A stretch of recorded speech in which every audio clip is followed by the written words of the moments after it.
We'll call to order the Benton County Board of Commissioners meeting. Please join us for the flag pledge. I pledge allegiance to the flag of the United States of America and to the republic for which it stands, one nation, under God, indivisible, with liberty and justice for all.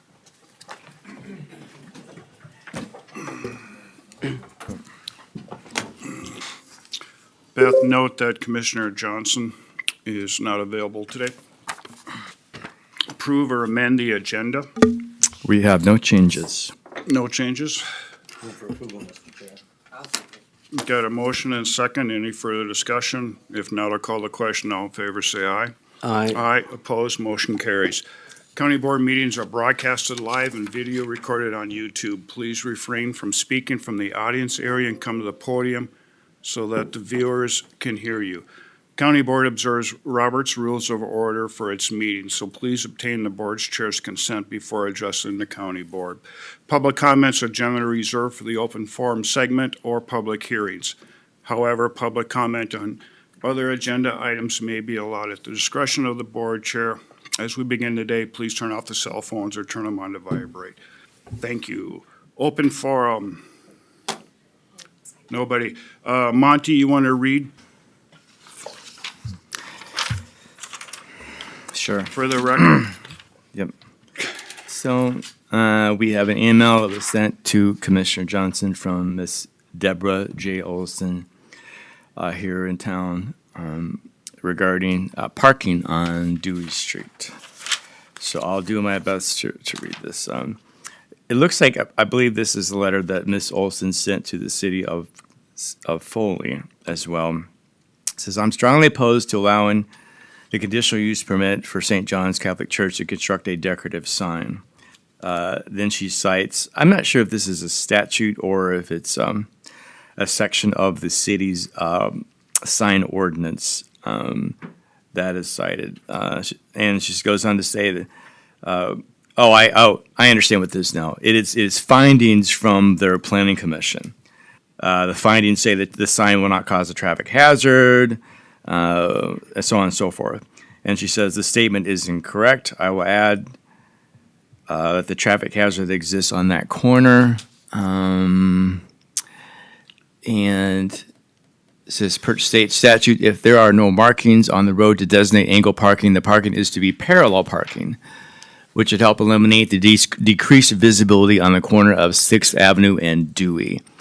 And I believe she attached various pictures to this email. I don't have those with me. And she just goes on to describe what the pictures are displaying.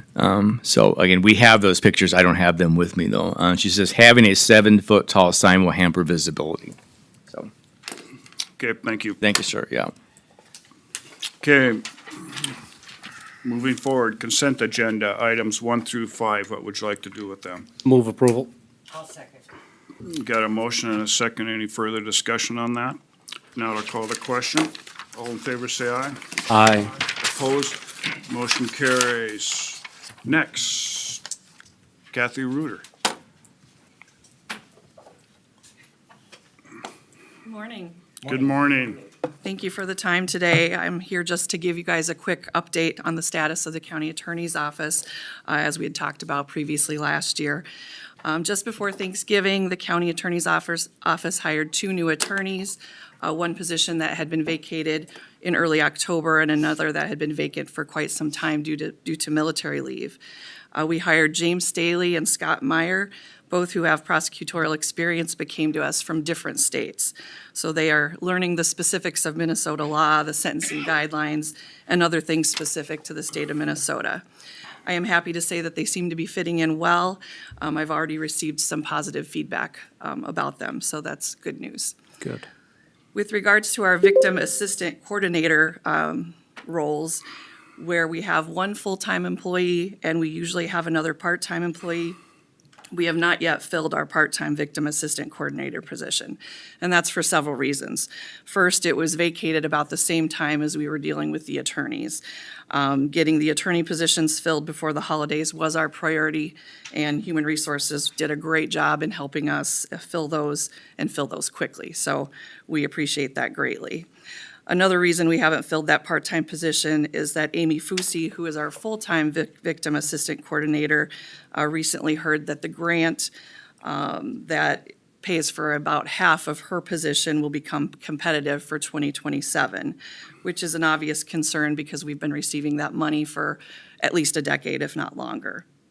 The other portion of her salary is funded through the county. Most of her duties are not only critical to our office, but they're statutorily mandated. These are things that we're required by statute to do. Therefore, if we don't receive the grant for her position for next year, or we receive less, I'm going to be in the position to coming to the board to ask for the rest of her salary to be funded by the board. Again, the full-time position is our priority. We've had this part-time position for the past, but again, we're not even guaranteed that money for next year. So we're not sure how strategic it would be at this point to fill that part-time position, knowing that it's only good through the end of December and that it may not exist next year. So that's kind of where we're at in that department. Moving on to our support staff, our paralegal and executive assistant.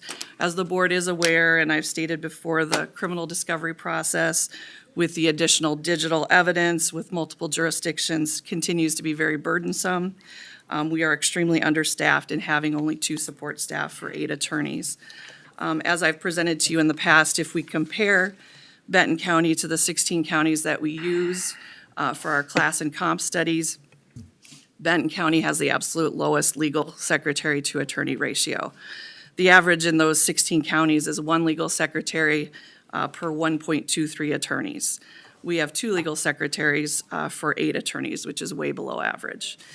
The county that has the next lowest legal secretary to attorney ratio has 3 assistants for 6 attorneys. So essentially 1 legal secretary for every 2 attorneys. Again, we have 1 for every 4 attorneys. Mr. Chair, can I make a question? Kathleen, what, if we add that position, I know this has been brought up before, but for the public, could you let us know what that cost would be? I don't know if I brought the, Was it like 80,000? yeah, it was between 80 and 90,000, I Okay. believe, with benefits and everything all weighed in. So And what you're saying is we're gonna maybe have to do something with this moving forward at some point. definitely, we are barely holding on with the 2, and I'm really concerned about that. So I'm going to continue to come to the board and justify it by the numbers in comparing us to the surrounding counties and the counties that we've always compared to, and just continue to let you know that we need that support. Absolutely. And right now, you got 2 people doing this? We have 2 people doing this, and we have 8 full-time attorneys. Okay. So again, the other county that's the lowest compared to us has 1 secretarial staff for every 2. So it's a drastic And we got 1 difference. for every 4. Yes. So it's a big difference. And kind of leading into that, what I was going to indicate is really to bring us up to the lowest standard besides us, we would need 2 more legal secretaries. But I'm not asking for that. I'm just asking for the 1. And I plan to make that request again for the 3rd time this year. How hard are these individuals to find? That's a very good question because we haven't had the ability to look for one in a long time. But again, if it's a full-time position with benefits, I would be hopeful that we could find someone. Okay. And then, they may not be as skilled and qualified as the people we have now, but with training, hopefully we could get them there. And quite frankly, we just need another person so that occasionally the 2 people we have can take time off without crippling our office. I mean, right now, if somebody needs to be gone for a doctor's appointment or to take a kid to something, we have to really plan ahead. Okay. So, I also thought it was interesting that one of our new attorneys, a couple months after being here, came to me and he's like, we need to get them some help. So this was an outside perspective, newly coming into our office, realizing that they are overburdened. And again, they're extremely dedicated. They continue to put in the extra hours, but we can't expect them to keep doing that year after year. And probably most people don't see the need for this because they don't need that. But when they do, they're gonna see how lacking it is. Right. Okay. Right. Moving on to our criminal caseload, with regards to that, it appears the preliminary numbers from 2025 were very similar to 2024. The county attorney's office continues to be very, very busy. We're still working long hours. I was here on Sunday. I was here all day yesterday, even though it was a holiday. We're hoping with these two new attorneys getting on board, the caseloads will become more manageable, but it has been difficult. I do want to report the defendant from our 2024 homicide in Benton County was sentenced before Thanksgiving. We currently have 2 adult homicides and 1 attempted homicide still pending from 2025. We also have a juvenile attempted homicide where we're trying to certify that juvenile as an adult and bring that into adult court. Unfortunately, the child protection caseload has also exploded with recent activity, which you've probably heard. In addition to that, there is a change in the law for next year that will require active efforts from Benton County Human Services with oversight from my office. So that will also increase the caseload, both for social services as well as my office. We also continue to get 4 to 5 Court of Appeals cases a year where we have to do appellate briefs and sometimes be available for oral argument. The State Public Defender's Office is appealing more than they ever have in the past. Even when our judges follow the presumptive guideline sentence for the state of Minnesota, they are appealing just based on the fact that they're not getting less than the presumptive sentence. That hadn't always been the case, but we're getting more and more appeals that we have to deal with because of that. As you may remember, a couple years ago, the state of Minnesota increased the amount of public defenders. They increased their pay and gave them additional resources. Obviously, the county prosecutors are funded through the county, and we have not been able to get that same support with personnel or with finances. We as a county need to make public safety a big priority.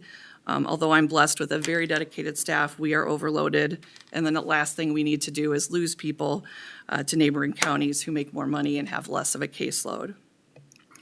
I do understand the county board is doing their very best to use the citizens of Benton County's money wisely. However, I also want to remind the county board that public safety is or should be a priority, and the county attorney's office needs that support that we are currently lacking. So again, thank you very much for your time today. It's greatly appreciated. Great, Thank thank you you. for the update. Thank you, Any Kathleen. Thank you. Any questions for Kathleen before she? I would bet that if we only got 2 support staff for 8 attorneys, that the attorneys are doing some of the work that, I mean, that's what ends up happening, yes, is the attorneys have to do more than they would have to in other offices. So it's kind of the trickle-down effect, which is why everybody has to put in longer hours. if you use the 16 counties that we've used for everything else, how do we sit on the pay scale with our county attorneys? For the county attorneys, Yeah. we're the lowest, The lowest? yes. Okay. I think this is something that we're gonna have to address coming up, Well, and Kathleen. at least the support staff. Yeah, the support staff is paid hourly, correct? Yes, they are paid hourly. yeah. So if you figured out the overtime that they're placing in, how close does that come to adding another staff? I've done that in the past when I've presented in the summertime. I don't have that stat for last year, but I know that their overtime has increased this last year, and they've put in a lot more extra hours than even before. In the future, could you bring that stats for us? Sure. So we Yeah. can have a look at that, more Absolutely. closely looked at that. Yep. And I appreciate you coming Yes, to absolutely, thank give us an you. update. That is, Great. Thank you so much. Thank you. thank you. Monty, can we ask that you move the monthly financial report first, right? Sure. Being he's online. Oh, it means his Troy's with us? Yep. Okay. Let's see if I can find that one.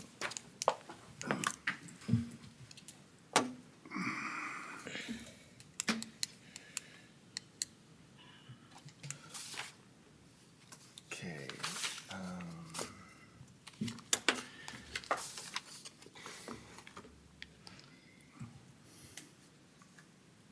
Let's find that one in the packet. Ordinarily, Mr. Chair, this is just on your consent.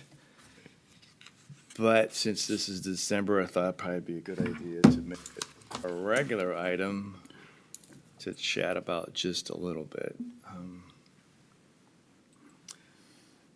And had a lot to talk about today, so I took lots of notes so I don't forget stuff, which seems to be happening more and more lately, so.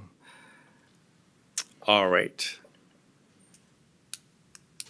So I'm gonna jump back and forth between my notes and the actual report that's in your packet. So here we're at the end of December, and going to the bottom of the general revenue fund, you can see here we spent 99.6% of our budget. That's pretty typical. It's usually between 98 and 99 or so. But we collected 106.9% of our revenue.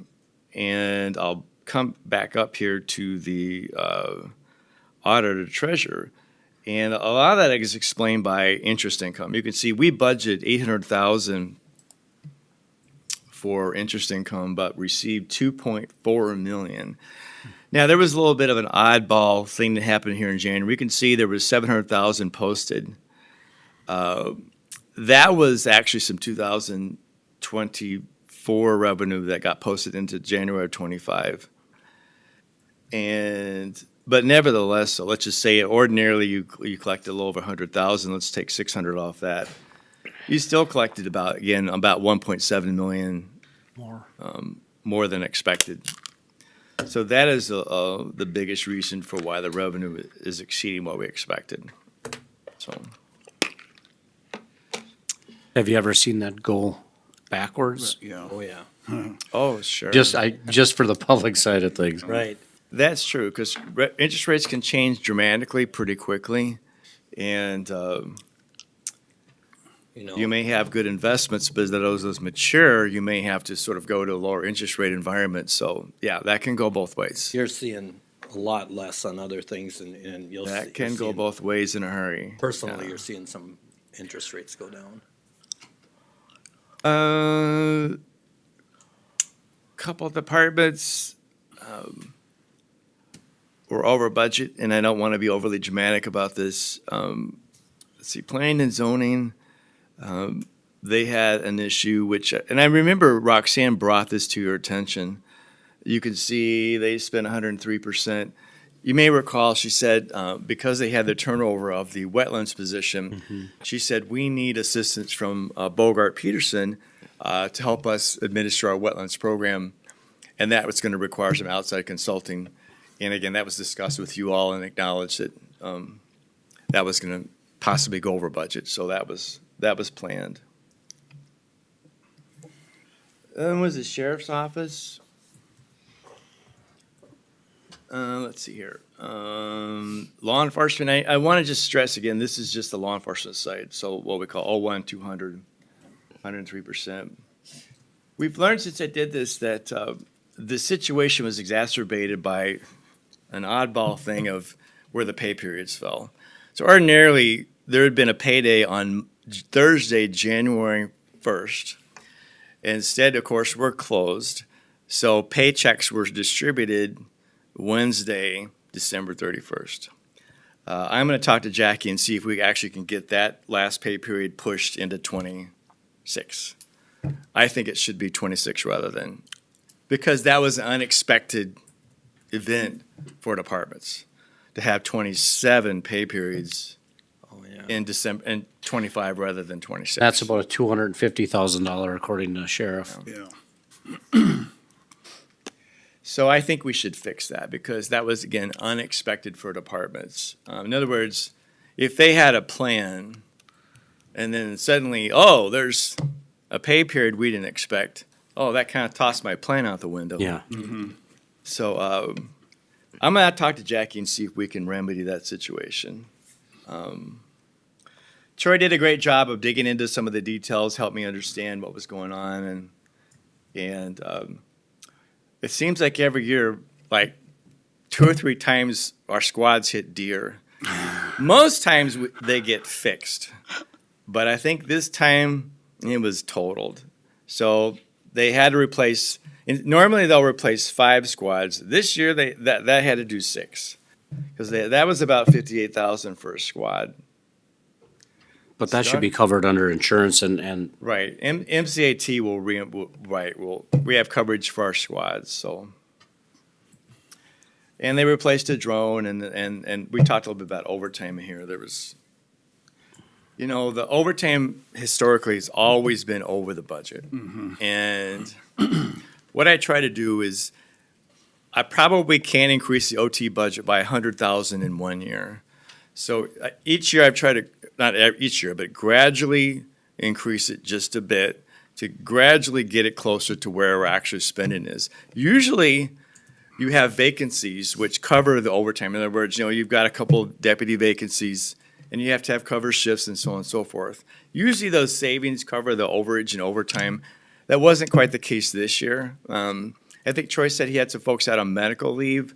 That explains some of the need for overtime. But again, usually you've got vacancies, and that's usually always true in the jail, where you've got those vacancies which cover the overtime cost. I think that's it. You know, again, I'm gonna see if we can fix that issue of that pay period. That was an unexpected surprise for departments, and I'm guessing Troy wasn't counting on having 27 pay periods, and I don't think No, he anyone was I don't not. think anyone was. Right. I know, excuse me, I know Sheriff Troy Heck is online. Troy, you've got anything to add? No, I think Monty summed it up very, very succinctly. And yes, I would say that the 27 pay period did kind of throw a wrench in our plan. Yeah, but I appreciate any efforts can be made there. Okay. Thank you. Thanks, Troy. Anything else, Monty, on this? Oh, we're just getting started. Let's see here. Human Services, the only place that was over budget was in public health. But those were all covered by grants, mostly SHIP and the infrastructure grant. Right. So they brought in substantially more grant revenue than expected. Let me just jump to this mouse is giving me fits. Reinforces my hatred for wireless mice. I hate wireless mice. Let's see here. So, public health, yeah, they spent 104.3% of their budget, but they brought in 117.3%. So all that was covered by extra revenue. Yeah. Let's move on. I wanted to talk about just briefly then this restricted revenue fund. You know, Mr. Chair, this is a collection of resources that are either statutorily restricted or they've been designated through board action. We started the year with 5.9 million set in this fund, ended the year at 6.2. You can see the large majority of that is made up of 3.6 million of the solid waste fund. That's a $10 assessment that's on your property tax statement.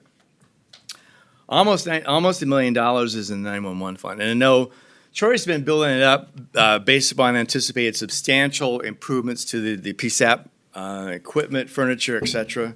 So that's where that goes. You know, I've often heard sheriffs say, you know, it's got to be spent inside the four walls of the PSAP. That's where that goes, right? And I believe that's a surcharge on your It phone is. bill that goes to support that, yeah. So those are the two biggest things that make up, and there's many others, again, either statutorily restricted or designated by board action to set those resources aside. Let's see. The last sheet here is the self-insurance trust fund. And please report that we have achieved our reserve goal in the health insurance fund. You can see at the end of the year, we're just a tad over 28,000 above our reserve target. Reserve target is 6 months of fund expenses. So we've achieved that. It's good to see. One thing I wanted to point out, though, is you see this line here. It says Blue Cross, Blue Shield, admin fees, stop loss reinsurance. Yep. You can see that started out the year at 93,000, but it keeps creeping up, and by the year it was almost 10,000 higher. Well, we've been tapping substantially into our reinsurance, and the reinsurance carrier is going to get that back from you at some point. It's just like car insurance. So we're seeing a gradual increase of that reinsurance. And you may recall that was the primary reason why Marsh McLennan recommended a 3% increase in our funding level because the reinsurance claims continue to grow and then the reinsurance premium continues to grow as the carrier attempts to recover their losses from us. Mr. So, Chair, Monty?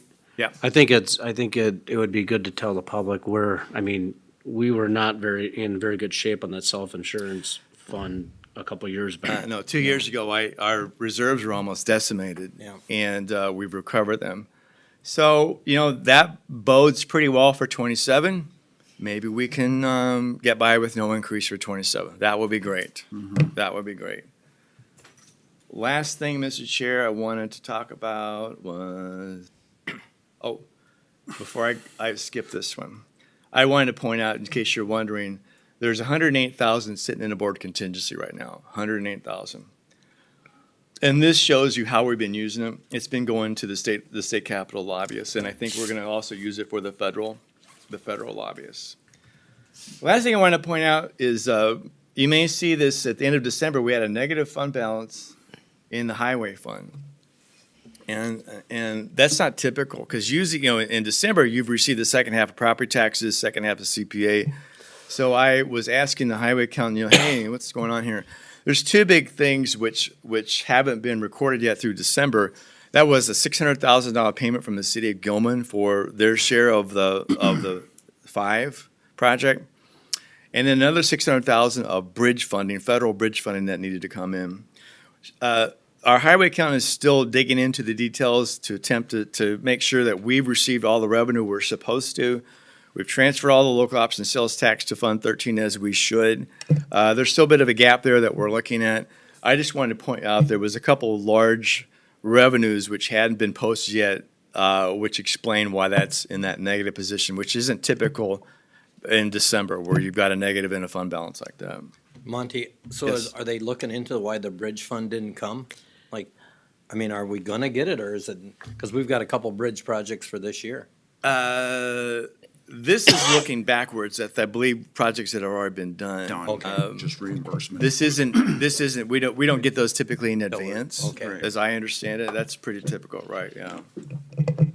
So in case you saw that and you're worried about that, I wanted to mention, we found about 1.2 and still looking for the remainder. And I think, Mr. Chair, that concludes. You want to jump back to Jim and the building update? Yep. We good? Okay. Yep, we're good.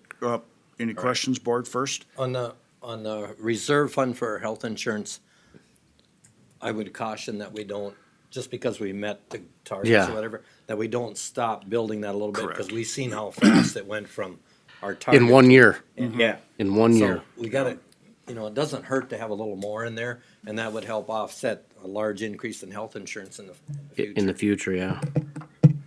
Good point. All right, Mr. okay, Chair. turn over to Jim. Was there, Commissioner Kapinski. was there anything for the plow trucks and everything like that? Those were all accounted for in our budget, correct? And the equipment? I had kind of heard there maybe was an issue there. Yeah, so what we do is we budget $330,000 each year in the highway fund, and we Yep. transfer it over to Fund 30, and that accumulates and is used to buy equipment. I think, though, experience is showing us that, you think about it right now, is a plow truck with all the, the Fixins. fixins is eclipsed 400,000.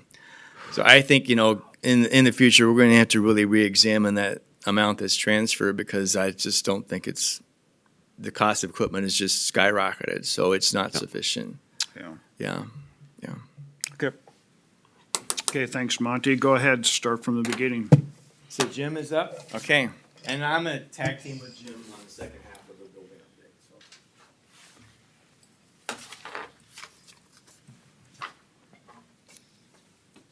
All right, good morning, Commissioners. Good morning. Good morning.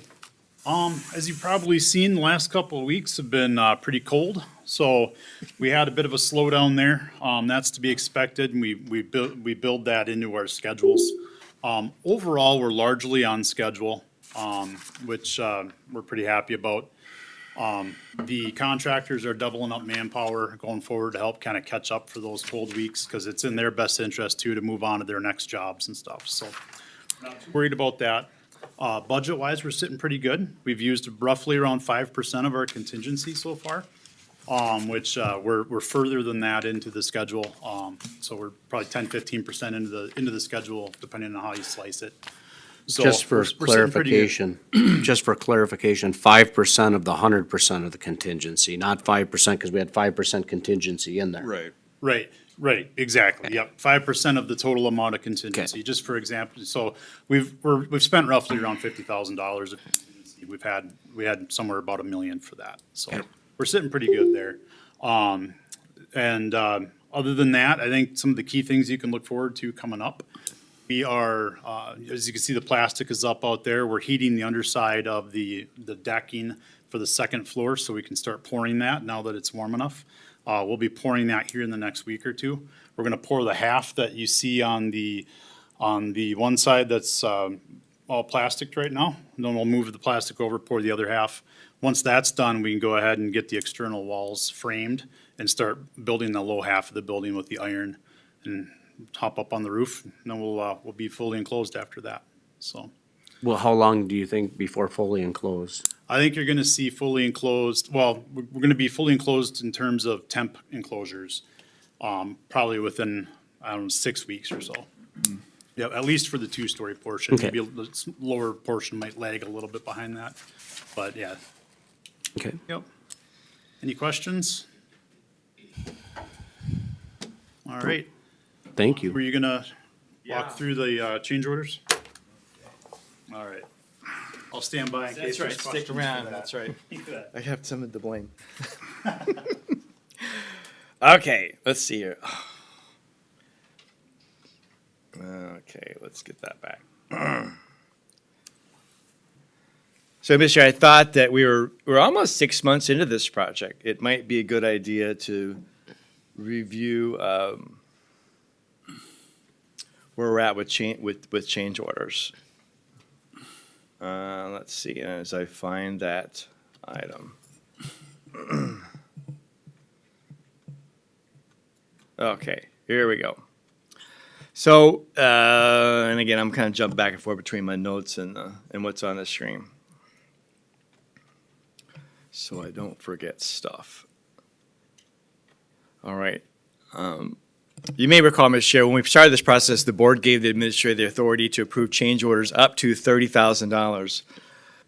So far, here we are in February. There have been 10 change orders approved so far with a grand total of $51,962. And I think, as Jim pointed out, that's 4.8% of our $1.1 million construction contingency budget.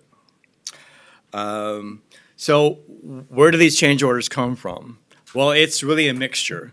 So as the architect and the construction manager start working with specific contractors, sometimes they'll identify an issue where, oh, we probably should do this instead of what the original plan was. Or sometimes as we're talking to GLT and we're reviewing something, we say, you know, we think we should do something a little different here instead of the original plan. So I gave a couple examples here of that exact instance. And you may have seen on the summary in your packet, these are grouped by what's called PR, and I believe in the construction industry, a PR is called a proposal request. So the construction manager will identify a PR. They'll start gathering cost estimates on what that's going to take. We'll talk about it. Oftentimes they'll exchange email. They'll give me explanations. Sometimes they'll talk about it during the meetings out on the trailer of, hey, here's what's going on. And ultimately reach an agreement, and then that results in a contract amendment with one of the contractors. So I gave an example here of PRO2 of where we initiated this. We said, hey, you know, we think the community room is probably going to be used for early voting in the future, and Christine can get a grant to help pay for this. So let's go ahead and rough this in so we can accommodate, you know, those push buttons. So folks are coming in, you know, if they've got an issue, the door will open for them. So let's rough that in for future power assist doors. So that was in that PRO2. Here's the one that was identified by the architect and the construction manager in PRO8. Is GLT said, hey, you know, we think now that we've got some experience, we need fire dampers in the HVAC system that's connected to the data center. Because the way I understand this, if there's a fire in there, the system releases a gas. You want to keep that gas inside the data center. You don't want it escaping through the rest of the building. So let's put dampers in the HVAC ductwork. So that was one identified by the architect. And we said, good idea, let's move ahead with it. If So you that's just an didn't, if you example. didn't do that, Yeah. you'd need a heck of a lot more of that gas, and it would offset each other. I mean, you'd be paying more for more gas to. It's more concentrated, right? And suppression is more effective. It would never actually work because it would all get out. Yeah. And technically, it's not a code required item. However, what GLT had on another job is that they didn't have that, and an inspector required it of them. And so, given that, we thought it would be best just to get ahead of the curve. It's a smart idea to have. It's better efficiency for the operation of the system. And it's a safety item too, because it is an oxygen displacing gas. So, Yep. Yep. So again, it's a mixture, Mr. Chair, of things we identify, things that GLT and the construction manager identify, working with the contractors. And again, through 6 months, 51,000, and none of them approached the $30,000 threshold that the board established. There's one I wanted to point out and give some credit to the contractor, to Kimmin. They identified the ability to use these larger retaining blocks. As you may know, the building cuts into the ground as you go from west to east, and there's going to be a large retaining wall around that northeast corner. So Kimmin said, "Hey, I think you could use these larger retaining blocks instead of the smaller ones," and resulted in a $13,000 savings. So I wanted to point that out, identified by the contractor. So, Mr. Chair, again, just a 6-month check-in on change orders. I'm not aware of any substantial ones that are currently in the pipeline. So things seem to be moving along well. Any questions for me or Jim on any of the things you see in that change order list? Anything that jump out at you? No? Okay. I think there was a question a while back of like, just keeping track of the budget. Well, the fine folks at Contegrity are doing a great job of that. Karen is the person that does that, the accounting person. We get this every month. So these are the original 29 contracts. Hopefully you can recognize some of these numbers. You may remember when bids were open, we had the low bid was the $16,499,000. So there's your core contracts, those 29 contracts. And the change orders then result in amended contract amounts, and then you can see what's been paid to date. So far, we paid about $2.4 million out to these contractors.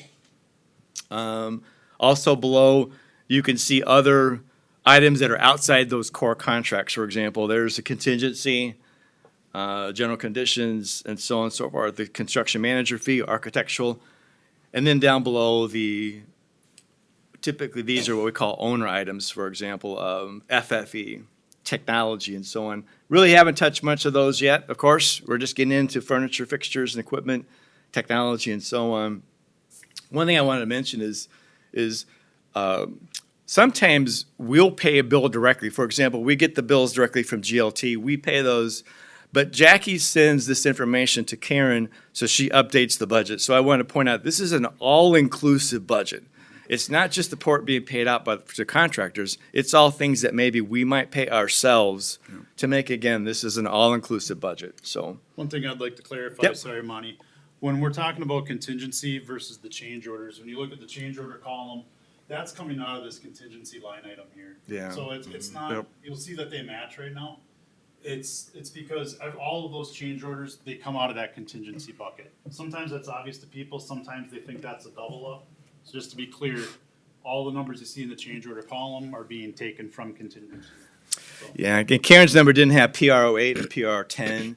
That was just a timing issue. I had that newer information, so I included it in my list. But yeah, thanks, Jim. Yep. Yeah. All right.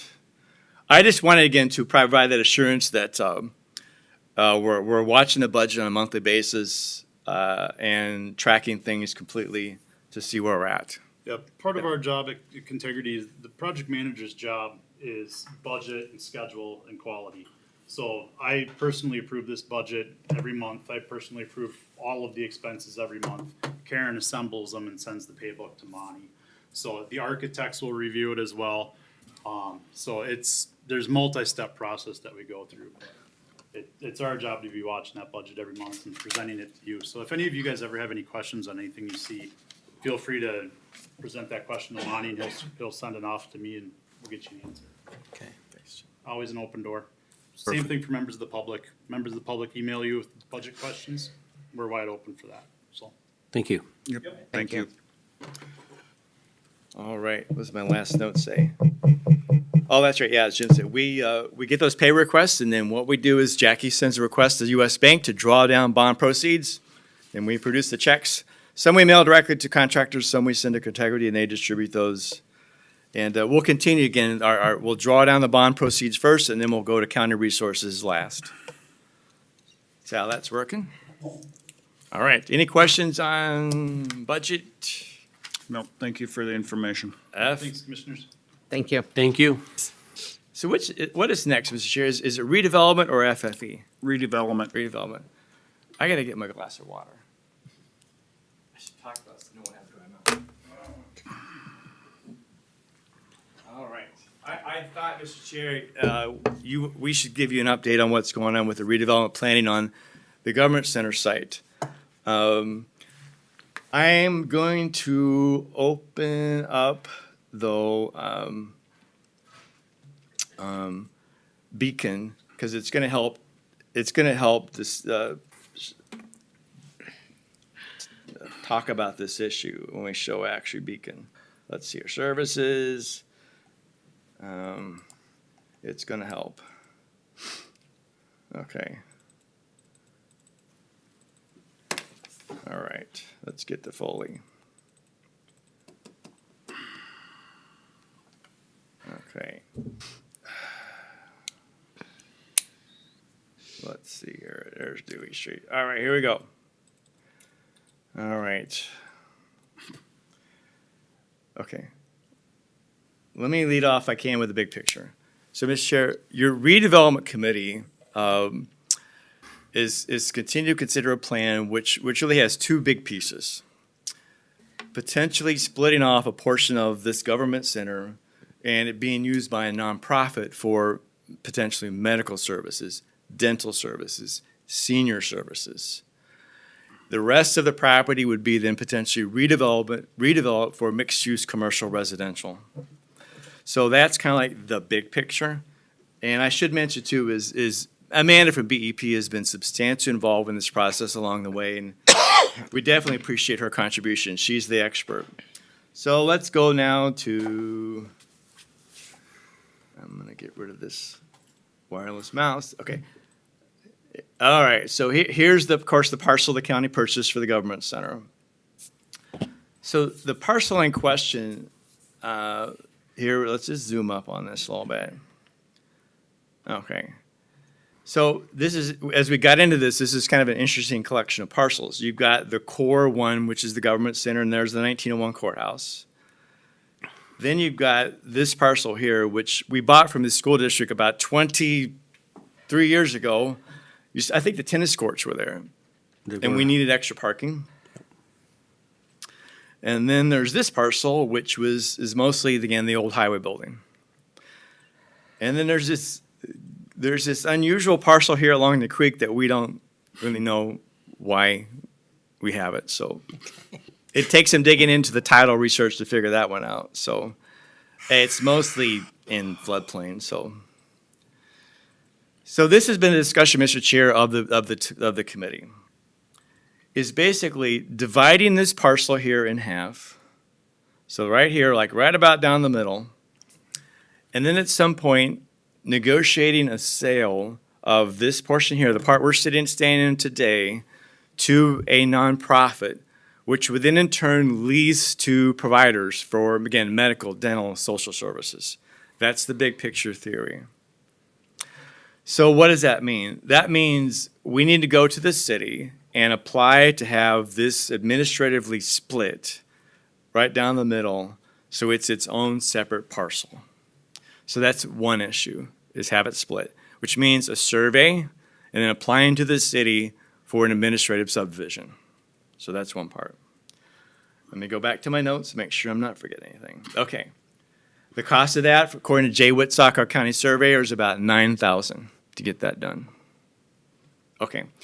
So that's the nonprofit piece of the discussion. And probably the more straightforward one, split this parcel, negotiate a sale to a nonprofit. I'm making it sound like it's easy. It's really not, but compared to the other part, I think this is the easy part. So what about the rest of it? Well, Amanda tells us she feels that there is viable interest in commercial redevelopment of this parcel. And you think about it, it's got prime frontage on the highway. You know, here's the old highway building. Is this the best and highest use of this prime real estate? Probably not. Probably not. So I think it does make it attractive for redevelopment, and that's Amanda's contention, and sounds very viable. So she believes that you will need tax increment financing to help facilitate the redevelopment of this parcel. So how do you get from today to having a TIF district? Well, there's a lot of steps, and that goes back to my notes. The first step is a blight study. So you need to have an expert come in and assess your buildings and offer a professional opinion on whether or not they're structurally substandard. Okay. Amanda has got an estimate on a blight study, and it's about $9,900 for a blight study. However, we can apply for an initiative foundation grant in April of up to $10,000. So hopefully we'll get that grant, and that can pay for the blight study. So getting back to what's this business of structurally substandard, I gave you a definition from Northland Securities, and it's here in my notes. Structurally substandard is defects in structural elements, combination of deficiencies in essential utilities, facilities, et cetera, And to boil it down, she said, this is from Jessica at Northland Securities, in practical terms, these defects can be viewed as items that would be unacceptable under current building codes. So we understand there's like a test when you do these blight studies. To move from point A to point B, 50% or more of your structure must be considered structurally substandard. So that I think is the test. Now, we would most likely, and let's go back to we most likely wouldn't subject this area to a blight study. If we're going to intend to sell it, it would just be the 1901 courthouse and the old highway building. Observations up this point have been that, yeah, they're both probably would meet the test of being structurally substandard. So that's the first step, is the blight study. So on down the line, what would come next? The board would be asked then to approve a set of findings to essentially declare it structurally substandard. Then you would do a redevelopment plan to cover all those remaining parcels. And then at some point, create the TIF district. So that's, again, in a total nutshell, the quick process. A lot of steps. There will be some investment of resources up front to make these things happen. I understand from Jessica at Northland Securities, you can recover some of these costs once the TIF district is created and you're collecting property taxes, potentially. For example, like the redevelopment plan. I do not have estimates at this point on the cost of a redevelopment plan. At this point, I have got two costs that I know of. The subdivision process, which is a survey and the application to the city, and then secondly, the blight study. And again, the blight study probably can be covered by a grant that we'll apply for in April. So some other nuances to this story. We discovered that the technique that gives you the most flexibility to convey a property on favorable terms is to have the property owned technically by your Economic Development Authority, your EDA. The EDA rules give you substantially more flexibility to negotiate a sale on favorable terms and attach conditions to that sale. That to me is really important. In other words, you entered into agreement with a buyer that says, okay, you have to provide these kinds of services in this building for this period of time. And if you don't, the property can revert to the original owner. I think we've said all along, Mr. Chair, we want a good neighbor across the street. We want a good neighbor. So that's how we can help to assure of having a good neighbor across the street. And a good neighbor for the city of Foley. A good neighbor for Foley. So we've talked about possibly, we need to get this EDA conveyance done like soon. In speaking with Mary Ipple, who's with the Taft Law Firm, you may remember Mary was our legal counsel through the whole HRA issue. Mary says, well, you probably want to hold off conveying it to EDA, because if you did, let's just say, for example, we conveyed the property to the EDA today. She says, well, then the county needs to enter into a lease with the EDA to stay in the property. Well, why would we spend money on that? She says, probably wait until you vacate the space and then convey it to the EDA. Makes total sense to me. Why would we put ourselves through the cost of doing a lease and all that stuff? So she says, why don't you delay it?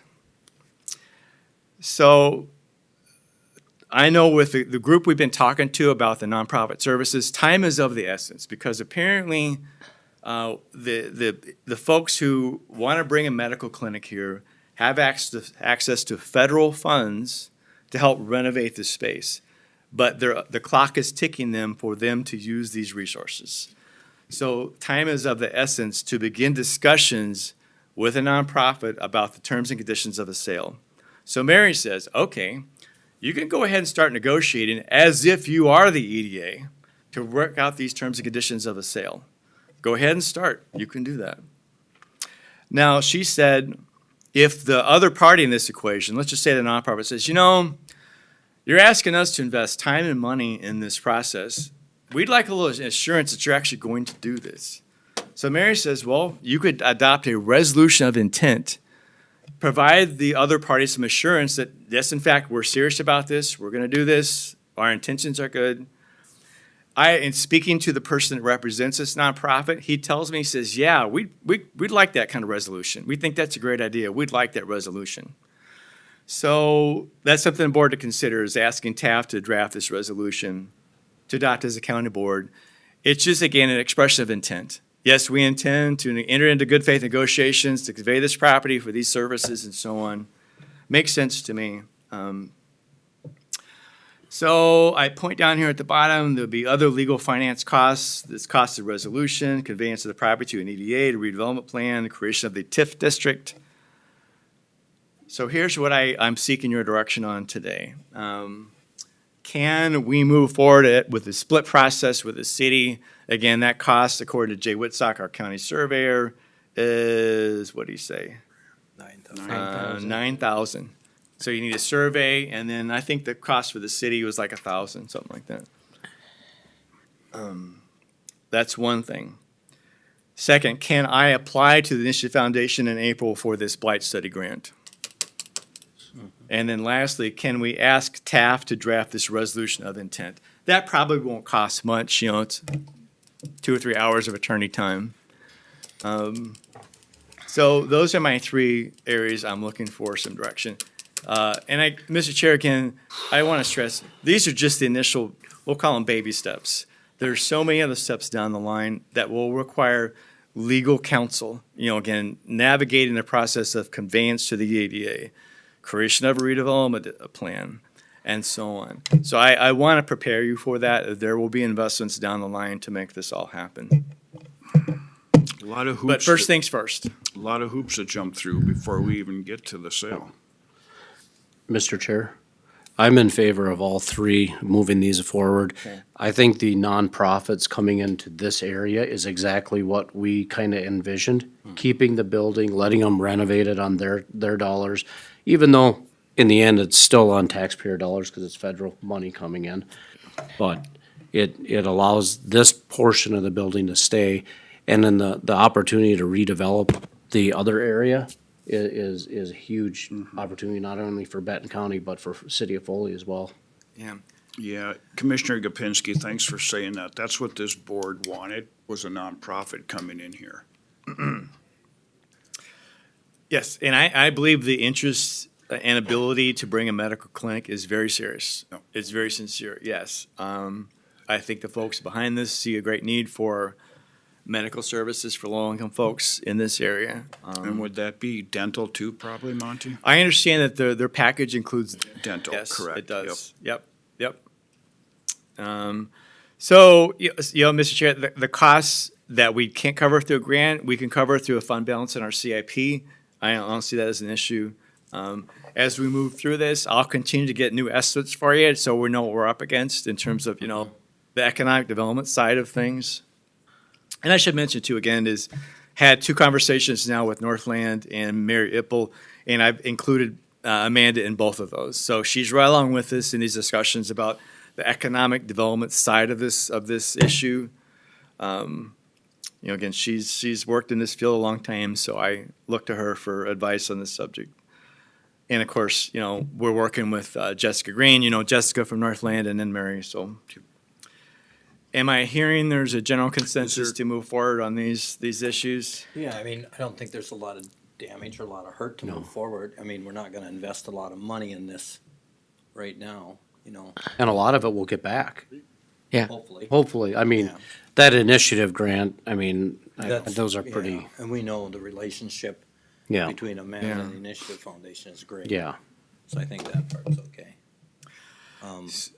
Once, if we did the split and the survey and that, and things fell apart, is there always a chance it could go back to where it was, right? Well, I don't know that you'd want it to. Well, I mean, back. once you split the parcel, then it's split. kind of split. I mean, the Yeah. county still owns it, of course. I would have And great conv- concern about across, the highway building, because that takes a huge amount of money to build something like that. Unless could You've addressed an issue that certainly we've got to cover, and that is important storage. That's an important building. it is. And we would need to generate a good amount of resources from the sale The sale of To that. build. cover the costs of storage, because Right. all the fleet vehicles in there, highway, property manager pickups, sheriffs has the SWAT vehicles, boats, ATVs, there's secured storage in the end. Right. We just can't just bulldoze it in. We have to have a storage solution. And- Yeah. And some of that's gotta be a heated storage too. Sure, the SWAT vehicles need to be in heated because they're diesel, right? Yeah, they need to be in heated storage. They got to be ready to go, just like that. Yeah. But building, if anything come to fruition there, building something out on the highway department area would be very inexpensive, you. in my opinion. Yeah. Because you don't need a large heated area. It can be, a lot of it can be cold storage. Right, some of that could be cold storage. Well, I think, Mr. Chair, we've talked about, we're looking at needing to spend $300,000 to $400,000 on a new roof for that building. There might be a better use for those resources. Yes, there is. Putting a new roof on a really old building, right? Yeah. So We hold tight on that and expenditure. again, it's occupying very prime real estate here in the city of Foley, which is probably something better suited for that location. Yeah. All righty. Okay, board, do we have a consensus on all 3 of those items? Yeah. Yes, okay, thank you. Monty, At some point, let me just wrap up one final thought there, Mr. Chair. At some point, I think I will invite Mary to talk to you in closed session about terms and conditions of a sale, because if our building committee, our redevelopment committee, which is Commissioner Benoit, Commissioner Johnson, if they sit down with this nonprofit, they need to know what they've got to work with. What do we expect to get out of this if we're negotiating on behalf of the county with this nonprofit? So at some point, we'll probably have to have a closed session with Mary to talk about terms and conditions of a sale. Yeah, which is appropriate subject for a closed session, by the way. All right. Lots of talking. Much more than I'm used to. All right. FFE. I don't have anything other than my notes. Okay, so, of course, the board, you chose Fluid as our furniture provider. Jeff and I had a kickoff meeting with Becky and her colleague, whose name escapes me, just recently, talk about process and calendar. Process and calendar. So here's what we worked out with Becky. So you may recall, Mr. Chair, let me backtrack for a moment. So back in September, I brought to you an FFE plan. And I think we've executed that faithfully. So part of this process includes Fluid meeting with you all to consider and hopefully reach a consensus on various standards. For example, a standard for a cube, a standard for a private office, standard for cube wall height, colors, textures, and so on. So the plan, an intermediate plan, is for Becky to meet with our affected department heads, I think tomorrow, to start to talk about some standards that we would recommend to you. And then the plan, then, Mr. Chair, is Fluid would meet with you all, hopefully this date works, March 3rd, after the board meeting, to talk about these standards. Again, that's kind of going back to the plan for September. The notion was asking you all to consider and adopt various standards that apply throughout the building. And I think those are really important, Mr. Chair, because frankly, that helps you contain and control the costs. We can't have 20 different office configurations. We can't have 10 different cube designs. You need some standardization. I think just in terms of fairness too, pretty much everyone has something that's the same. But that's gonna help us manage the costs, is to have those standards. So that's the plan, Mr. Chair. We worked out with Becky. Just a note is she wanted to meet with all departments and go through a survey with them. So Becky shared this survey with Jeff and me, and it really is more kind of I'll call it a get to know you survey. They want to kind of come and understand, how do you work? Where do you work? How long do you spend in your office? How long do you spend in your cube? How do you interact with each other? How do you interact with the public? So it's more kind of a get to know you meeting, get to know you survey on March 2nd. It really isn't going to get into the details of specific furniture designs and so on. It's more, I would call it, again, a familiarization visit by Fluid with our departments. So that's, I think, an hour each on March 2nd, pretty much covering the whole day. Commissioner Gopinski, question? We're heading down to AMC. Yeah. I'm after- sure. Yeah. Are you going to be here in the afternoon, March 3rd? No. You can't? Okay, we can move it. These are just tentative dates. Because We'll- March 2nd is Tuesday, right? March 3rd, March 3rd, March 3rd. March 3rd. Again, Yeah, It's March Tuesday. 3rd. So March 3rd, after there, we head down to the cities. Gotta leave? Okay. That's fine. But I was thinking if we keep the board meeting to only things that need to be on here, Regardless. you won't be. But maybe we could pull it off before you go. Maybe we could do it. Maybe we Okay. could, but not if we have a long board meeting. Okay. So why don't we talk cows, we'll schedule, but Okay. maybe if we can't, we'll reschedule. Maybe we could come up with an alternate date. Okay. Let's see here. What can we talk about on March 3rd? Again, all these standards. And if there's time permitting, we can get in, for example, into conference rooms, boardroom chairs, whatever there's time for. I want to make the best use of your time, and we'll see. The big things, again, are really a cube standard, an office standard, and maybe colors and textures and so on. Yep. All right.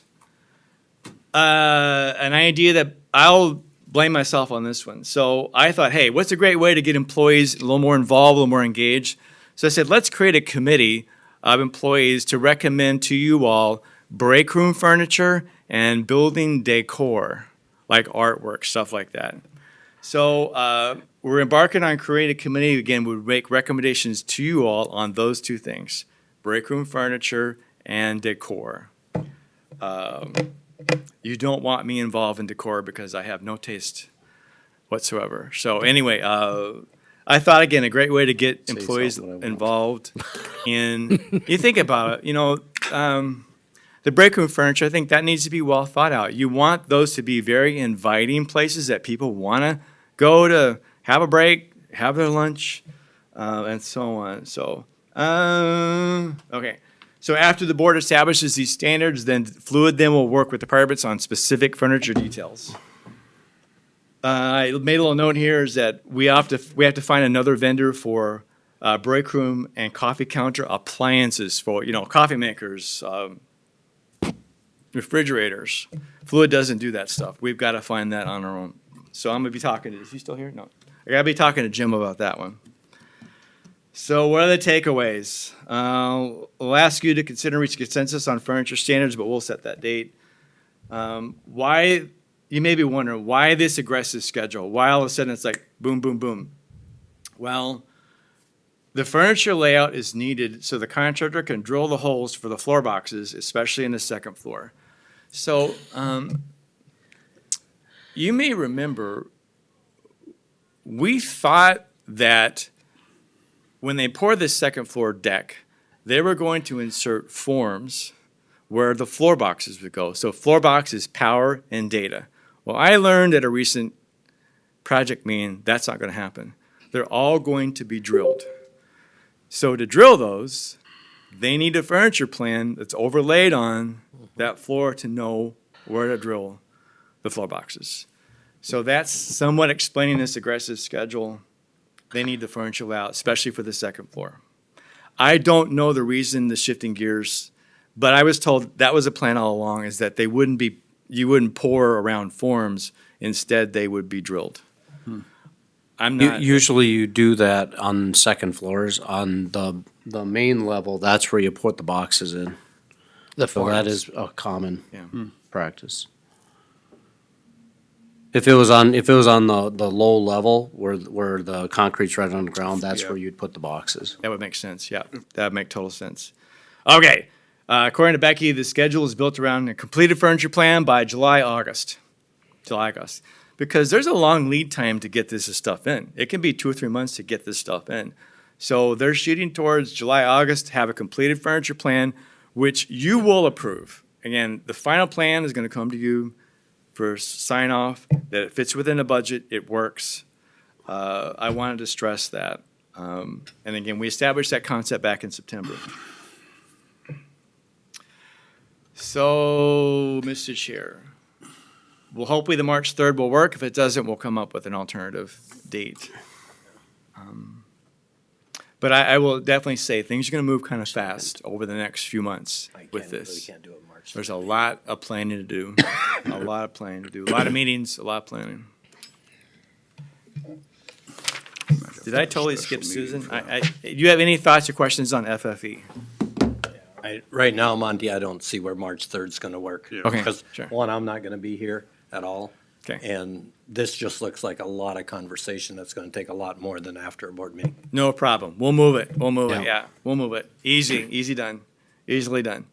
Want to make sure it works. And you're right, Commissioner Pop. This is a fairly lengthy discussion. And I think, again, it should, obviously must be well considered. There's a lot of implications for these standards. Yep. Gotcha.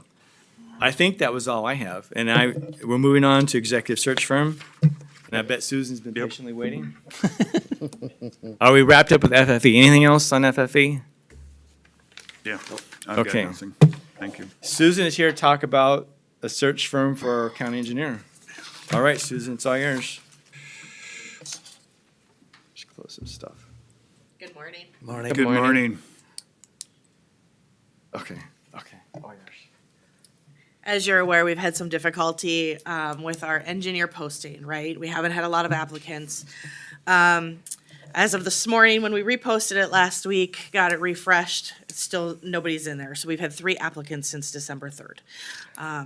So last week I did some research on executive search committees. I called 4 of them here in Minnesota, out of the Twin City area.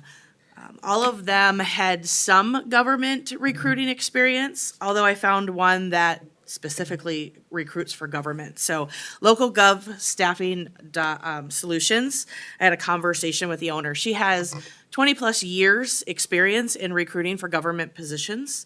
The other 3 recruiting agencies that I spoke to, their fees are a percent of the first year salary of whatever we offer the candidate. And that percent is anywhere from 25 to 30% of that salary. Yes, very expensive. Holy cow. Local Gov is a flat fee of $22,500. So very comparable to another firm that we have used in the past. So that is my recommendation, is to go with Lori out of Local Gov, just frankly because of her experience, right? Recruiting for government's a totally different animal. I think she's very knowledgeable. I had a good conversation with her, and she put together a very detailed, thought-out plan for us, so. What's their fill ratio or Yeah. their percentage? You know, I had that. I think it was 98%, and she had a 60-day guarantee that if it doesn't work out with this candidate, now if we term them for performance, it's not covered under it, but for any other reason that it doesn't work out, they will recruit at no additional cost to us. Excuse me, Susan, just 60 days? 60 days. All of them are 60 days, by the way, the four that I called. long. I mean, Better than what we had. We It's- thought we had good assurance there too. Yeah, Yeah, and Yeah. all of them had 60 days. Yep. One of them had 13 weeks. Yeah. So yeah. Yeah, but what did DDA get us? 2 Yeah. years. What did Yeah. we get out of that, though? which is why we Yeah. were reaching out and looking. Thank so. you for Yeah, that too. yeah, thanks, yeah. Yeah, no. This company says that there's PE engineers out there that they She has can- recruited for engineers in the past, so she's very familiar. Yes. And we could maybe, yeah. No, I'm all in favor. Yeah. We gotta get something We going. got- we gotta gotta get start. something going. We gotta get going with this. So we'll need a motion if you want to, I'll make, local gov. Can I ask a Go question? ahead. Susan, did she say roughly how long she thought something like this would take? So her contract has a schedule in it Yeah, of, I'm looking at it right now. oh my goodness, if I can find the page. I've looked at so many of these, so bear with me. She said offer within 6 to 8 weeks. So weeks 1 and 2 is position posting and targeted outreach. Weeks 2 to 4, application review and candidate screening. Weeks 4 to 6, presentation of the candidates and client reviews. And 6 to 8, she'll do reference checks, background screening, and then we'll coordinate. Yeah, It, and no, don't fill the position, we don't pay? We or- don't, yep. Okay. correct. I'm okay It's with that. same as the other one we went with. And no. we you had to are pay part upfront of the, you and someone else is part of this process of the interviewing process? Yeah, so interviews, so they'll do pre-screens and they will do the background checks for us. We will do the interviews here. Okay. And our interview selection committee up to this point has been Commissioner Heinen, Commissioner Johnson, and then Susan and myself, right? Did we have someone from outside the county? We did have somebody from the state. Oh, we had the district Yeah, engineer from yep. MnDOT. Yep, I would presume, were you comfortable? yes. So She we was would want to very good. include her in Very the good. future. It was, Angie, Angie, the district engineer from MnDOT, yeah. I don't remember her last name, but it was Angie. I don't either, See, sorry. the district we're in? Yeah. Okay. She was very good, actually. Very good questions. I'll make that motion to go with the recruiting company of Local Gov Staffing Solutions. local gov staffing Solutions. solutions for I'll second. 22,000.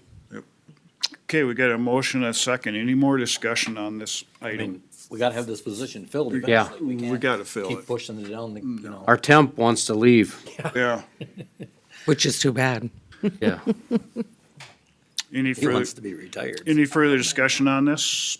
No. If not, I'll call a question. All in favor, say aye. Aye. Approved.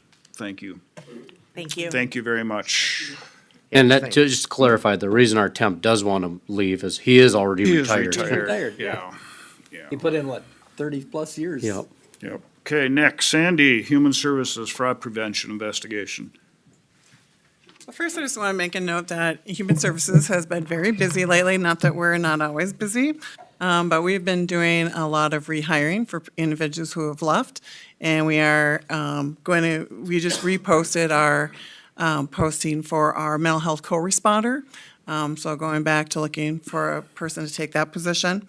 Also busy with several projects, which we'll bring to the board at a future date, but we're re-looking at the burial, county burial process.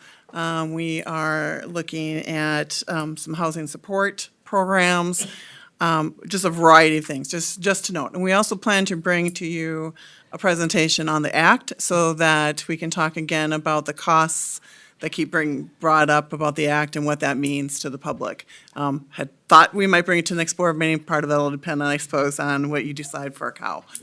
But that aside, then I would like to invite Ken and Jessica up here to talk about our fraud program.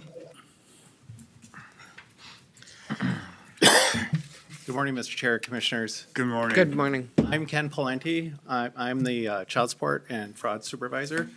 Today, you've probably heard a lot in the news about fraud. You're probably wondering, what do we do at the county level as far as program integrity efforts? So I just kind of want to give you a little update on what we do. And then I'm joined with Jessica today. She's our new fraud prevention investigator. And then she'll our activity from the last year. So what are we? We are a region, Benton, Mille Lacs, Morrison, and Sherburne. We are part of this 4-county region that's 100% grant funded by the state, which makes it a no-brainer for counties to use. So there's no levy dollars that go into this program. So as the administrative county, we are the host county, so we are the ones that monitor the grant. We provide the investigator. Those dollars from the state for the investigator goes back to our county to offset those costs. And then, so the program was designed originally to streamline referrals for fraud. In the old days, they used to have to refer to a criminal investigative, like the sheriff or local law enforcement, and that was very cumbersome.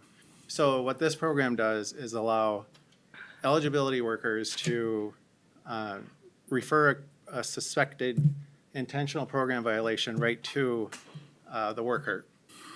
And then we have 15 days to investigate that on average, to turn around to determine if there is some type of program violation. We can handle those administratively, we can do overpayments, we can disqualify those people, or in cases where we uncover a lot of fraud, we can refer those to normally the sheriff's department for further investigation for potential criminal charges. So what we do, so we investigate individual participant fraud. So SNAP, MFIP, GA, childcare. We are not designed to, and our purpose isn't designed to investigate large daycare frauds. However, if we run across something in one of our investigations, we can refer that up to the state or to our sheriff's department for further investigation. So, let's see. So I said before that we get these, a lot of our referrals from the eligibility specialists, and they do a really good job watching the applications and their caseloads. Everybody in our counties, our 4 counties, are all bought in to the idea of monitoring and being, protective of our public resources. And they all are very supportive of sending over referrals, and they do a great job with that. And we do get some tips called into our office and from the fraud hotline from the state, but for the most part, they come from the people, our workers actually working with the clients. So, let's see. Jessica's going to talk a little bit about some of our savings and stuff, but we're required to have a 3-to-1 cost savings ratio. So for every dollar the state spends on our program, they want to see a $3 return. So, and we maintain those standards. In fact, we're over $5 for our return. So we had a little bit of a gap after our last investigator left, Andrew, but Jessica's going to fill right in. So as a matter of fact, I'll just introduce Jessica right now. So Jessica came to us in December after Andrew left our county in October. So she has some experience, but I'll give her a few minutes to get to let her introduce herself and some background. And then if you guys have any questions when we're done, feel free to ask, because I think we do much better with dialogue as opposed to presenting. I agree, Ken. Good morning, everybody. Morning. So as Ken said, I'm Jessica Schindel. I worked as a contracted fraud investigator for about 7 years. Several counties around the state, including Stearns, Benton, or Stearns, Wright, Meeker was one of the bigger ones. I did fraud prevention there and fraud control. And then I worked as an eligibility specialist for about 1.5 years and kind of in between there. So I have kind of both sides of the spectrum now. So, and then I pulled some numbers this morning. So I just did last year, January through December of '25. We had about, and this is as the region, all counties, but we had about 195 referrals. And we had about savings, total was about 305,000 for the year. And then 9 of those cases were referred to criminal, so they could be charged criminally if the county attorney will see that, And then as far as just Benton alone, we had 56 referrals, and the savings for Benton was 93,500. So, some significant savings there. Do you guys have any questions, or? I have a quick question, just because somebody called me on it, and you can probably give a better perspective to this than I could. Someone called and asked me if it's possible that somebody could live in Stearns, have a place in Stearns, Benton, and Sherburne. And do we have a way to cross-reference if they're getting benefits from a totally different company, or totally different county? Yeah, we would be able to look up in our system to see what county is paying out those benefits and then where they're residing and where their benefits should be getting received from. So that they can't get by with drawing from several counties. No, nope, they shouldn't. I want to thank Ken and Nina, because we were on the radio talking about fraud. And it was great to disclose the difference between the county and the state for fraud and all that. Like, the state licensed commercial daycare facilities, we license the in-home small daycare facilities. So we did a lot, good conversation about the difference and who oversees what. So I appreciate that. Right, and I think our eligibility staff does a good job monitoring like the actual participants receiving those childcare funds as far as making sure that they're not overbilling and things are in line. So everybody works well together to make sure that these flow the way they're supposed to work. But one thing I want to mention on your comment about other counties is, in fact, one of the things that we have to worry about is other states. And the feds have a system, it's called a Paris match system, that if a social security number pops up in another state, that it'll match if there's another state with that same social security number receiving benefits. And then they'll send us an alert to take a look at it. So there's some safeguards built in. Obviously, there's always people trying to skirt the issues, but that's why we're here. Okay, great. Thank you. Yep. Any other questions? Thank you. Thank you. Yep. Now the contract. Contracts, right? All right. Good morning, Nikki. Commissioners. Nikki Knowles, Mental Health Supervisor, here to continue on the road of getting a co-responder for Benton County. Right now, as Sandy said, we are currently posted for a co-responder. Part of that is we want to provide clinical supervision to that person. We were able to connect with Kathy Legau, who has several years of experience working with adult mental health, serious persistent mental illness, crisis situations, vast knowledge of working with adults to be able to guide us and help us as we continue to train, develop our program for a co-responder. Our idea is that we will develop somewhat of an outreach team to where will be our co-responder and our current outreach worker that'll meet with her a couple times a month just for that extra supervision, talk through case scenarios, and continue to work as we develop our program. So the contract in front of you is for Kathy Legau to provide that service.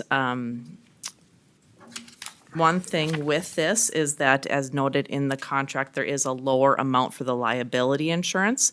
This is something that has been approved by the board in the past. I do have Daniel here from the county attorney's office if there's any questions on that. Otherwise, we would ask that you approve that contract. Mr. Chair, Commissioner Benoit. I do have some questions for Daniel on the contract.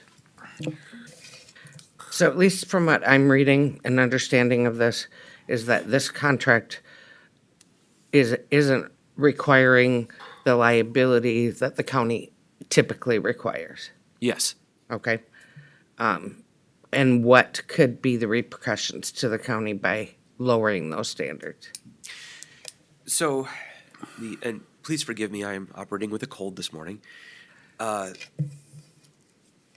reason we put certain minimum levels of insurance in our contracts is that we're trying to make sure we are covered under Minnesota's Tort Liability Act.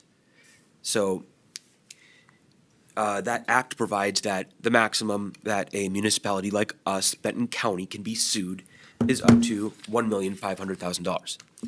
Okay? So we want, generally speaking, our contractors to have that much in insurance to cover it. And therefore, and people can't go for punitive damages or go more than that. So that's what we typically look for. Ms. Legault has insurance at $1 million and for the and also $2 million for aggregate. Aggregate meaning a number of claims that happen over time. So contracting is about managing risk. And the risk you take with this contract is there is a gap between what her insurance covers and the maximum under tort law. So for a single occurrence, I can give an example, but it's dark. And so if she did something in her supervision that she got sued for and then we got sued for as contracting with her and they won, her insurance would cover the $100,000 of it, and then that person suing her and suing us as well could then turn at us and say, now you owe us $500,000, County of Benton. We do have the Minnesota Counties Intergovernmental Trust is our own kind of insurance, but they're the ones that tell us, make sure to make them get the full amount of insurance coverage. So we're managing risk, and with this contract, there is a risk, however remote you might find that to be, that someday something could go horribly wrong. Someone sues Miss Legault and us for having contracted with her for something that happens in Benton County, and we are on the hook for possibly, Benton County is on the hook for $500,000 or $1 million in the aggregate. I don't believe that this is a high risk. The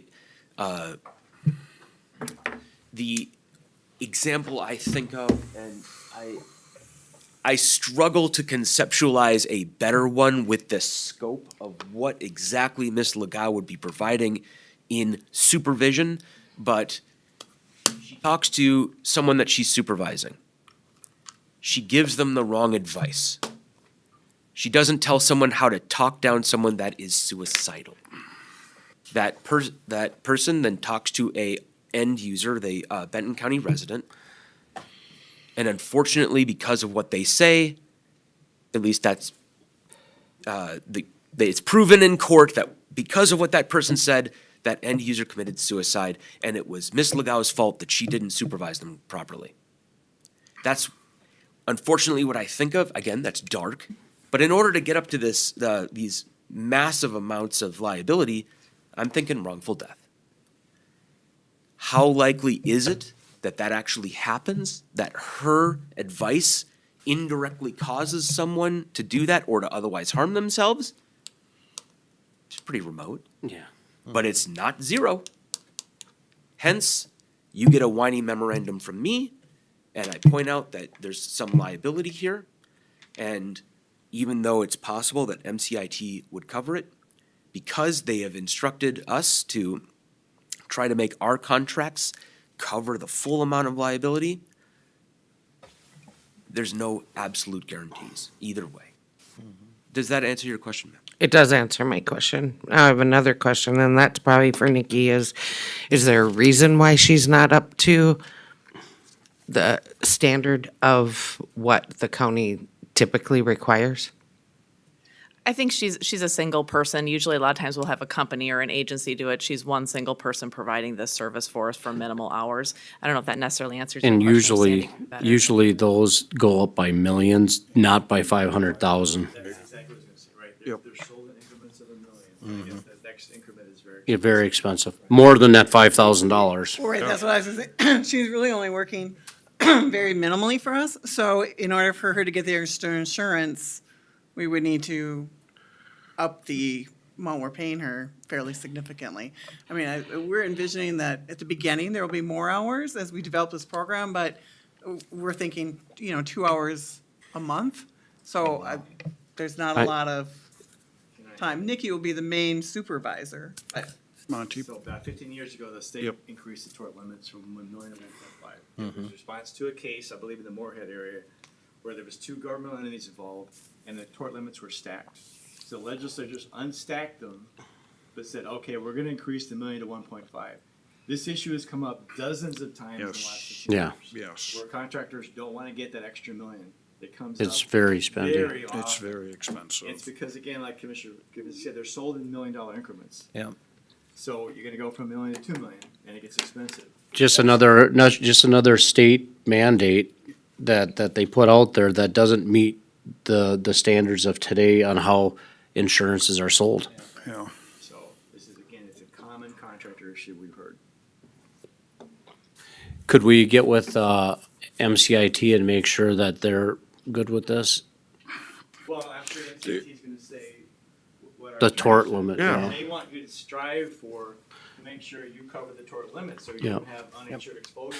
I guess where I'm That's going what with we're- this is, are we prepared as a board to pay $15,000 for a $5,000 contract? Cause that's probably Exactly. what we're gonna be doing. I mean, not 15,000 is huge if something ever happened, cause now we got coverage. Yeah. But, This has come in front of us numerous times, even in my almost 8 years, Yeah, it's about 15 years ago that change happened. you know. Monty, have we approved these before like this? Yes, we have. Oh, yeah, Okay. Absolutely. on many occasions. Every- But then every- you've gotta weigh the risks and the Yeah. benefits. That's it, yeah. It's a judgment call. Yeah. I like your thinking. Yeah. Board, what do you want to do with this? I'll move for approval, Mr. Chair. Okay, we got a I'll, motion. I'll second. Okay, we've got a second discussion. Commissioner Gopinski? Yes, the reason I'll second that is I think the reward outweighs the risk on Right. this one. Absolutely. I agree with you 100%. Yep. And thank you for your questions, but it's tough when it comes to insurances and as Daniel said, it's dark. I mean, you never know what happens. I mean, you can sue anybody these days. You don't have to have the proof up front. You can sue them. Yeah, Then you gotta prove it, so. that is so true. Any further discussion on this? Now to call the question. All in favor, say aye. Aye. Opposed, motion carries. Thank you. you. And I do want to say we are very, very excited to have the opportunity to have Kathy Legaw work with us with her experience with the crisis team. So it is really exciting news. Thank you. Okay. Thank you. Now I'll reconvene the regular county board meeting and turn it over to Commissioner Pop for the County Ditch Authority meeting. Okay, roll call, everybody's here but Commissioner Johnson. And he's excused. Approve or amend the agenda? I'll make a motion to approve the agenda. Is there a second? Second. We asked if he wanted anything else I on did. the agenda. I don't think you heard me, though. He didn't hear you. Adam, was there any, We got a motion and a second yeah, we already. got a motion and a second for the agenda. All in favor? Aye. Aye. Opposed, carried. Open forum, nobody's on the open forum for ditch, correct? Okay, Consented agenda, number 1. so moved. Second. Motion been made and seconded for the consent agenda. All in favor? Aye. Aye. Opposed, carried. Regular agenda. Review the quotes for ditch 9 and 14 continued and the setted, let's do that one first. Morning, Commissioners. Good morning. As you may know, we've had this on the agenda the last 2 Ditch Authority meetings, and now this is the 3rd meeting. I know last ditch authority meeting, some of the commissioners kind of wanted to do their own research, and they wanted me to do a little bit more research as well into the companies that sent us the quotes. Right. I'm just gonna go, you guys saw this last time, but I'm just gonna look at the not to exceed numbers again. I haven't had any update from Hellman Construction regarding that, so it is still the same numbers that I received last ditch authority meeting. What I do want to say is I did meet with an individual from a company called Nutrient Solutions. They are a company that provides herbicide and chemical treatments to contractors such as Cars Tree Service. And I did speak with that individual, and he told me that Cars Tree Service is a very reputable company. He's worked with them a lot in the past, and he said that he's never had any issues with them. Obviously, that is an individual that works with Cars Tree Service, so I kind of wanted to get another reference from them as well. I got this quote from Cars Tree Service, and they're out of Otter Tail. So I contacted the Otter Tail County Ditch Inspector, and that is their maintenance superintendent. They do not have a dedicated ditch inspector yet. And he stated that he has worked with Cars Tree Service in the past, doing trails, right-of-ways and stuff like that. He did state that they have not used them on ditches yet, but the county as a whole has used them, and they really liked their service. Obviously, with Commissioner Johnson out, I'm not sure if we want to approve anything today. It kind of depends on how comfortable you guys are with this. Like I said, Cars Tree Service is the lowest quote we got. Their estimate was their not to exceed number. And obviously, there's still snow on the ground, so we have time, but we obviously don't want to keep these contractors waiting with this, because then their estimates and their not to exceed may change. Yeah. Yeah, and we don't know how much time, once you get past the 1st of March, you can have frost out, early frost out. Yeah. And I would imagine they want to get this done before frost is out. Yeah, that we kind of I left that up in the quote to say that I would discuss with the successful contractor 2 start times. Obviously, we can bring that back to the board too once you guys approve a contractor, and then you can guys can kind of work with me and determine the best time for that mowing to take place. I mean, I think he vented himself now very well. I don't think Commissioner Johnson would have a problem with us moving this forward today. No. I'd hate to see this on a 4th agenda, Yeah, right. so. Yeah, I'll make a motion for Car Tree Services to hold the contract for our ditch cleanup. I'll second. Motion been made and seconded to award the contract to Car Tree Services not to exceed amount quoted. Any other discussion? Mr. Chair, would that be for both ditches then? I believe Yes, so. this is a total amount here for both ditches. Here for 9, it was 6,460. And then for 14, it was 9,488. So these numbers would go to just the ditch fund for the certain ditch they're working on. And I just combined them here just to see that. Yep, just wanted clarification. Thank Yep. you. Any other questions or discussion? Call the question, all in favor? Aye. Opposed, carried. Set the date for the annual Special Drainage Authority meeting? Yeah, so obviously last year, this was also on the last agenda as well, but I got some more information prior to, or after that. Last year's meeting was on August 19th.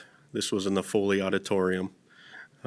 Obviously, Commissioner Johnson had some issues with that, and we all kind of did just because of the construction that was going on in the auditorium, and it was very warm in there, and that kind of caused some more agitation than there already was. But I did contact the Foley High School, the person who we have a contact with renting that space, And they said that the construction in the auditorium will be minimal, and she stated that there will be AC this year. Okay. So if we wanted to, I felt like that was a good space to have. Right. I'm not sure if we'll have more people or less people this year. But yeah, so I thought that was good. I also contacted Rinky Noonan because we wanted to have a person from Rinky Noonan to be there again to answer questions. And so I said last time that we could shoot for Tuesday, August 18th, which would be after the second board meeting of August. Rinky Noonan said that they had prior matters on that day, so they could not attend that Tuesday, August 18th. And so I asked them what dates would work for them. I'm not sure if we want to keep it on a board meeting day. If so, he said the first board meeting of August would work, which is that Tuesday, August 4th at 6 p.m. Or he said if we wanted to keep it in this same week period, he could do any other night during the week of the 17th besides that Tuesday. So I leave it up to you. He said that he will put a tentative date in his calendar that he will attend August 4th if you guys choose to do that one. I don't think it matters too much. He said August is a good time to do it, so it doesn't matter exactly when. It just depends on your guys' schedule. I was just trying to look on the first board meeting of the month. Is the Benton County Fair done before that? Oh, yeah, no.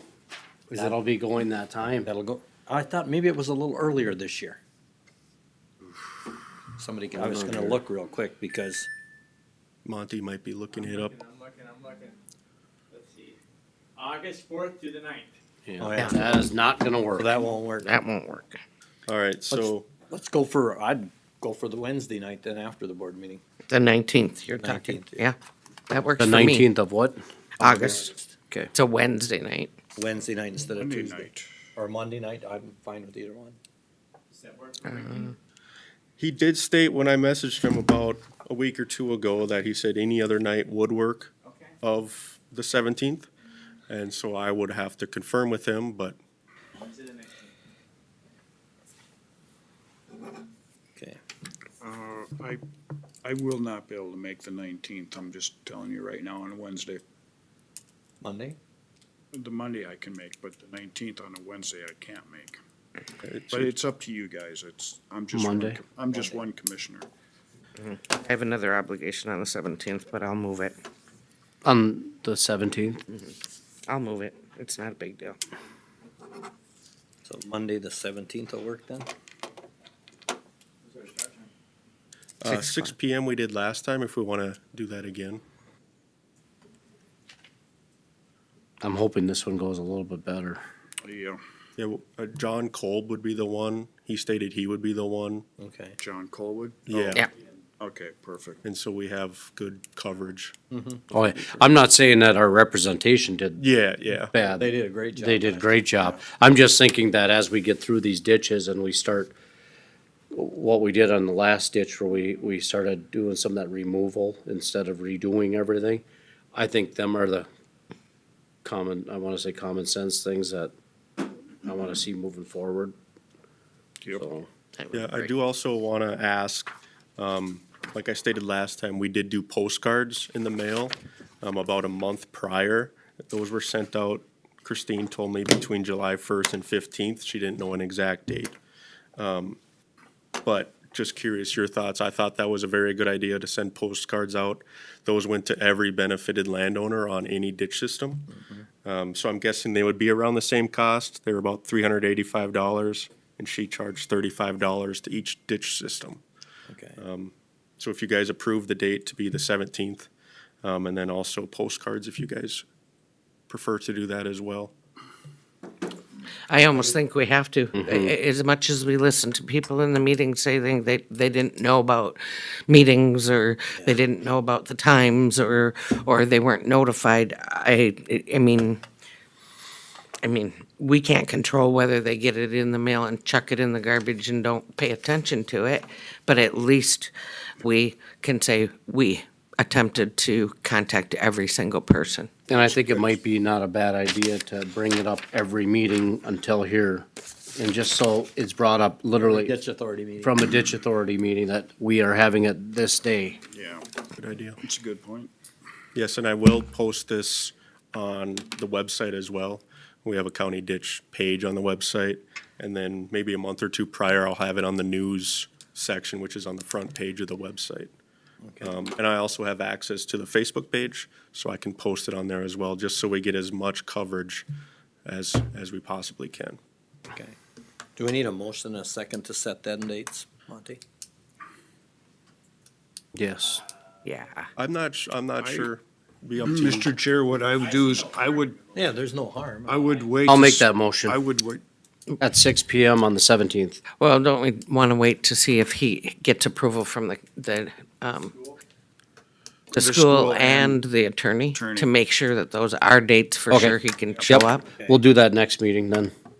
And Adam, I just have one question for clarification, or maybe Monty can clarify this, but I believe the school does not charge the county for the space. Okay.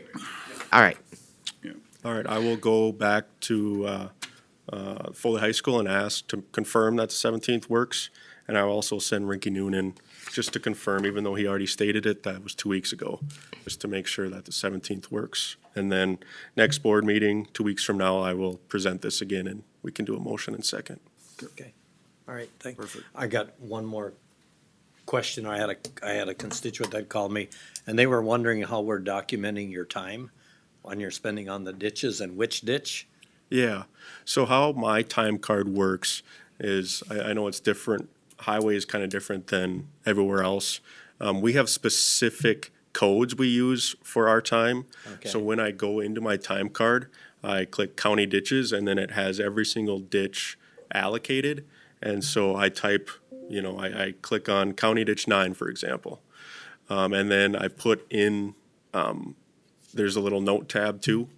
And then I put in exactly what I did. If I had a phone call with an individual, if I had a board meeting like today, I put in an exact reasoning why I did it. And then our accountant over at the highway department, I'm pretty sure sends it to Jackie at the end of the year. So there's like an end of the year report of what happened on these ditches in my time. And, Chris's time was obviously on there as well, so. Yeah, I think they come from one of the ditches that are fairly complete, and they wanted to know if we're still paying for Adam. Yeah. Yeah, so obviously it depends on the phone calls I get. There could be completed ditches and I get phone calls from a certain individual. I have to report that to the direct ditch that they're on. Okay. So I'm sure it's gonna be something that's coming forward as we move into this a little bit more. Yeah, and like Chris stated, when we did the 2026 maintenance assessments, he assessed, basically my time was kind of included in those assessments. So it's not an additional assessment for just my time. It was included in the annual assessment. All right. All right, thanks on that. Anything else? Otherwise, we're adjourned at 10:47. Turn it back to the county board. Okay, thank you. Now we'll do commissioner meeting updates. I'll start. In light of time, I really didn't have a lot of updates from the last week and a half or 2 weeks. Same here. Go ahead. On February 2nd, we had a redevelopment meeting for the site here. I had a CMCCA board meeting, RSVP board meeting, Career Solutions board meeting, St. Cloud City Council meeting, and a MICA meeting, and a First Steps meeting. And all I had was labor negotiations for the library and the county, Yeah. so. Still going Both with are moving forward, but like a turtle. slow. Still, that's right. So, that's all that I really had. Okay, comments by commissioners, general comments, board members, topics not required in county board action. Okay, Monty, committee of the whole. Okay. All right, let's first try and work out this FFE meeting. I've been messaging with Becky Petrowski So, looking at March 9th, which is a Monday, or Tuesday, March 10th, I know we have an ARPA meeting with the city of Sauk Rapids at 9 on Tuesday, March 10th. So how about Monday the 9th or the afternoon of the 10th? This is the FFA meeting. Becky prefers, she tells me, the afternoon of the 10th, What time is she thinking? 2 o'clock. That takes away a whole day and day. Okay. Yeah. No, that's not gonna That's work. not gonna happen. Okay. So she says her third choice is 9 o'clock on March 9th. That's better, Okay. for me anyway. Yeah. Can make that work. So March 9th, 9 o'clock. 9th at 9. Okay. Steve Bukowski wishes to meet with you to discuss the road program, potentially talk about possibly some delaying of some projects, current projects underway, and so on. So he and I discussed it's probably better to have that discussion maybe in the committee of the whole because it's a more lengthy discussion. Of course, you know, Steve is with us just on Tuesdays typically and Thursdays. He does tell me that the 10th works for him.